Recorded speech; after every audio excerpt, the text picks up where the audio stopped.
Very good morning to all of you. हर घर पाठशाला द्वारा आयोजित इस ऑनलाइन क्लास में आपका स्वागत है। Today we will discuss how the business transactions affects the accounting equation. किसी भी व्यवसाय में विभिन्न लेन देनों का किसी भी व्यवसाय की संपत्तियों, दायित्व और पूंजी पर क्या प्रभाव पड़ता है।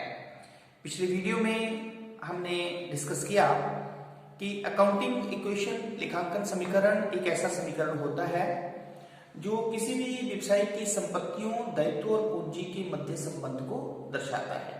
और अकाउंटिंग इक्वेशन के अनुसार किसी भी व्यवसाय की जो संपत्तियां होती हैं वो उसके दायित्व और पूंजी के बराबर होती हैं। अर्थात कोई भी व्यवसाय में लेन देन अगर होता है तो उसका संपत्तियों, दायित्व और पूंजी पर बराबर इफेक्ट पड़ता है। एक तरफ यदि संपत्ति बढ़ती है तो दायित्व भी बढ़ता है, और संपत्ति में अगर कमी होती है तो या तो दायित्व में कमी होगी या फिर पूंजी में कमी होगी। तो आज की वीडियो के बाद आप ये जान पाएंगे कि किस तरह से जो है वो किसी व्यवसाय की संपत्तियों, दायित्व और पूंजी पर जो है वो लेन देनों का इफेक्ट पड़ता है। तो हम एक न्यूमेरिकल क्वेश्चन की सहायता से आज ये डिस्कस करेंगे। तो देखिए, सबसे पहले हमारे पास ट्रांजैक्शन है started business with cash ₹1 lakh. 1 lakh रुपए लगाकर जो है वो व्यवसाय शुरू किया जाता है। तो जब 1 लाख रुपए लगाकर व्यवसाय शुरू किया जाता है तो इससे व्यवसाय की संपत्ति, क्योंकि व्यवसाय में कैश आता है इसलिए व्यवसाय में जो कैश एसेट है वो 1 लाख रुपए से बढ़ जाती है। और दूसरी तरफ जिस राशि से व्यवसाय शुरू किया जाता है उसे हम क्या कहते हैं? कैपिटल। क्या कहते हैं? Capital.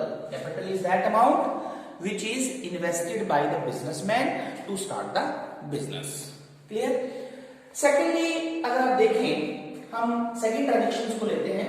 Purchase goods for cash ₹40,000, मतलब 40,000 रुपए का नगद माल खरीदा।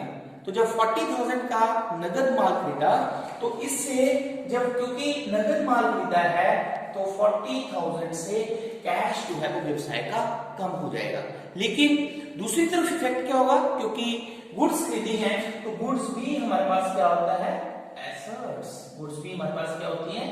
एसेट। तो इस लेन देन का लायबिलिटीज और कैपिटल पे कोई इफेक्ट नहीं पड़ेगा, लेकिन एक तरफ एक संपत्ति कम होगी और दूसरी संपत्ति जो है वो बढ़ जाएगी। तो इस लेन देन के बाद अगर अब आप ट्रांजैक्शंस को देखें कि हमारे पास एसेट्स, लायबिलिटीज और कैपिटल पे क्या इफेक्ट पड़ा, तो 60,000 हमारे पास कैश रह गया और 40,000 हमारे पास गुड्स आ गई। तो 60 plus 40 it is again 1 lakh. मतलब इस लेन देन के बाद भी व्यवसाय की संपत्तियां जो है वो उसके दायित्व और पूंजी के बराबर है। नेक्स्ट ट्रांजैक्शन अगर आपने परचेज्ड फर्नीचर फॉर ₹25,000, 25,000 रुपए का व्यवसाय में एक फर्नीचर खरीदा जाता है। तो जब 25,000 रुपए से फर्नीचर खरीदा जाता है तो कैश फिर हमारे पास 25,000 रुपए से कम हो जाता है। क्लियर? और दूसरी तरफ क्योंकि फर्नीचर खरीदा जाता है तो फर्नीचर फिर हमारे पास क्या आ जाती है? संपत्ति। कितने से? 25,000 से। तो इस ट्रांजैक्शंस के बाद भी अगर आप देखें कि अब हमारे पास न्यू इक्वेशन क्या बनी, इसका मतलब हमारे पास एसेट्स, लायबिलिटी और कैपिटल पे क्या इफेक्ट पड़ा, तो 60 में से 25,000 जो है वो हमने कैश यूज कर लिया। तो अब हमारे पास कैश बचा है 35,000। ठीक है? गुड्स हमारे पास जितनी पहले थी 40,000 ही है और फर्नीचर हमारे पास अब 25,000 आ गया। क्लियर? और लायबिलिटीज में कोई हमारे पास चेंजेस नहीं आया और कैपिटल भी हमारे पास सेम है। तो अगेन अगर आप टोटल करें तो 35 plus 40 75 plus 25 it is 1 lakh और liability 0, capital 1 lakh. Next transaction अगर आपने purchase goods on credit 20,000 from Ram, तो व्यवसाय में 20,000 रुपए की गुड्स जो है वो उधार खरीदी जाती है। तो जब 20,000 की गुड्स उधार खरीदी जाती हैं तो इससे गुड्स जो व्यवसाय में आती है तो गुड्स जो है वो बढ़ जाती हैं 20,000 से। लेकिन जब उधार खरीदी जाती है तो जिस व्यक्ति से उधार माल खरीदा जाता है उसे हम कहते हैं creditor. The person from home goods purchased on credit is called creditor. और जो क्रेडिटर होता है वो एक व्यवसाय की लायबिलिटी होती है। तो 20,000 से व्यवसाय की लायबिलिटी बढ़ जाएगी।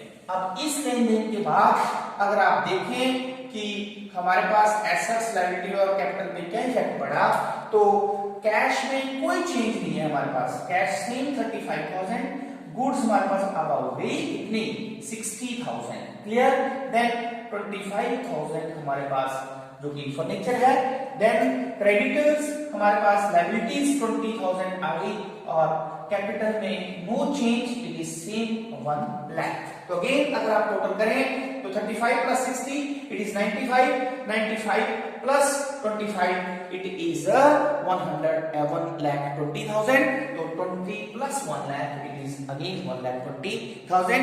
तो इससे क्या प्रूव हो रहा है कि व्यवसाय में कोई भी लेन देन जो होगा वो उसका एसेट्स, लायबिलिटीज और कैपिटल पे इक्वल इफेक्ट पड़ेगा। देन नेक्स्ट ट्रांजैक्शंस को अगर आप लें तो sold goods for cash rupees 10,000, नगद माल बेचा गया है 10,000 रुपीज का। तो जब गुड्स जो है वो नगद बेची जाती है तो इससे क्या होगा, व्यवसाय में कैश बढ़ जाएगा। कितने से 10,000 से। और दूसरी तरफ क्योंकि गुड्स जब बेची है तो गुड्स जो है वो 10,000 रुपीज से कम हो जाएंगे। क्लियर। तो अब आप इस ट्रांजैक्शंस के बाद अगर आप फिर देखें कि एसेट्स, लायबिलिटीज और कैपिटल पे क्या इफेक्ट पड़ा, न्यू इक्वेशन अगर आप लाएं तो 35 प्लस 10,000 आपके पास और कैश आया तो कैश हो गया हमारे पास 45,000। क्लियर। लेकिन गुड्स हमारे पास 10,000 हमने बेच दी तो अब रह गई 50,000। हमारे पास फर्नीचर में कोई चेंज नहीं आया, इट वाज सेम 25,000। क्रेडिटर्स हमारे पास कोई चेंज नहीं है, ये भी हमारे पास 20,000 सेम और कैपिटल 1 लाख। तो अगेन टोटल करें तो 45 plus 50 is 95 and 95 plus 25 it is 1,20,000। Next transactions को अगर आपने sold goods to Hari on credit 40,000 cost price for ₹50,000। तो इस लेन देन को थोड़ा सा ध्यान से आप देखें कि 40,000 की गुड्स जो है वो 50,000 में बेची। क्लियर। कैसे बेची है, क्रेडिट, उधार बेची है हमने। ठीक है। तो जिस व्यक्ति को उधार माल बेचा जाता है उसे हम डेटर्स कहते हैं। कितने की गुड्स बेची है, 50,000 की, और गुड्स की कॉस्ट प्राइस कितनी थी, 40,000। तो गुड्स जो हमारे पास कम हो जाएंगी वो हो जाएंगी 40,000 से। और जिस व्यक्ति को उधार माल बेचा जाता है उसे हम कहते हैं debtors. The person to whom goods are sold on credit is called debtors. तो डेटर्स हमारे पास क्या होता है, एसेट्स होती है डेटर्स। तो डेटर्स हमारे पास जो है वो 50,000 से बढ़ जाएंगे। And one more effect is कि 40,000 की गुड्स जो है वो हमने 50,000 में बेची हैं तो 10,000 जो है वो व्यवसाय को क्या हुआ है, प्रॉफिट। और प्रॉफिट हमेशा कैपिटल को इंक्रीज करते हैं। तो इस लेन देन के बाद अगर आप देखें कि हमारे पास क्या इक्वेशन रही एसेट्स, लायबिलिटीज और कैपिटल की, तो कैश में कोई इफेक्ट नहीं पड़ा, 45 सेम। अब लेकिन गुड्स जो है वो 40,000 की हमने बेच दी, 50 में से अब हमारे पास रही 10,000। क्लियर। फर्नीचर पे कोई चेंज नहीं हुआ तो फर्नीचर सेम 25,000, लेकिन डेटर्स हमारे पास जो है वो 50,000 की इंक्रीज कर दी। क्लियर। और क्रेडिटर कोई चेंज नहीं, इट इज 20,000 और कैपिटल 10,000 बढ़ गई तो इट इज 1,10,000। अगर आप टोटल करें 45 plus 10 55, 55 plus 25 80, 80 plus 50 it is 1,30,000। Clear. और इसी तरह लायबिलिटी साइड में 20 plus 1 lakh it is again 1,30,000। The next transactions को अगर आप ले, cash paid to Ram. Ram जो कि क्रेडिटर था जिससे हमने उधार माल खरीदा गया था तो उसको हमने 10,000 रुपीज की पेमेंट की। तो जब हमने 10,000 रुपीज की पेमेंट की तो एक तरफ हमारे पास कैश कम हो जाएगा 10,000 रुपीज से, और राम कौन था, क्रेडिटर। राम कौन था, क्रेडिटर। तो क्रेडिटर हमारे पास 10,000 से कम हो जाएंगे। क्लियर? तो अब हम न्यू इक्वेशन देखते हैं कि इस लेन देन से एसेट्स, लायबिलिटीज और कैपिटल पे क्या इफेक्ट पड़ता है। तो 45 कैश में से 10,000 की पेमेंट कर दी, इसका मतलब 35,000 कैश बचा हमारे पास। गुड्स हमारे पास 10,000 की है, क्लियर? फर्नीचर हमारे पास 25,000 का है और डेटर्स हमारे पास 50,000 है। देन अगर आप क्रेडिटर्स की बात करें तो 20 में से 10,000 आपने पे कर दिया, तो 10,000 ही हमारे पास बचा है और कैपिटल हमारे पास 1,10,000। अगेन टोटल करें 35 plus 10 45, 45 plus 25 it is 70, 70 plus 5 50 it is 1,20,000 और 10 प्लस 1,10,000 इट इज अगेन 1,20,000। तो आप देख रहे हैं कि किस तरह से हर लेन देन के बाद व्यवसाय की संपत्तियां जो हैं वो उसके दायित्व और पूंजी के बराबर ही आ रही हैं। देन नेक्स्ट अगर आप देखें तो it is received commission, commission मिला, तो ये हमारे पास इनकम है। तो इनकम जब होती है तो जब कमीशन मिला 1,000 से तो व्यवसाय का कैश जो है वो 1,000 से बढ़ जाता है और इनकम हमेशा कैपिटल को भी बढ़ाती है। क्लियर? तो अब अगर आप इस ट्रांजेक्शंस को देखते हैं तो हमारे पास न्यू इक्वेशन जो आती है वो आती है 35 प्लस 1 इट इज 36,000। बाकी हमारे पास कोई चेंज नहीं रहा। क्लियर?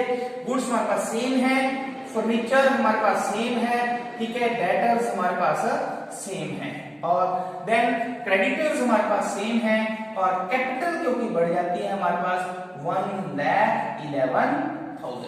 ठीक है, 1,10,000 प्लस 1,11,000। तो इस तरह से अगेन अगर आप टोटल करें तो हमारे पास अगेन जो है वो टोटल जो है वो सेम आता है। नाउ द लास्ट ट्रांजेक्शंस को अगर आप देखें, सैलरी पेड एक्सपेंसेस है, तो जब हम कोई भी एक्सपेंसेस की पेमेंट करते हैं व्यवसाय में तो उससे व्यवसाय का कैश जो है वो कम हो जाता है। ठीक है, और दूसरी तरफ हमेशा कैपिटल जो है वो कम हो जाती है। तो एक्सपेंसेस से कैपिटल कम होती है लेकिन इनकम से कैपिटल जो है वो हमेशा बढ़ती है।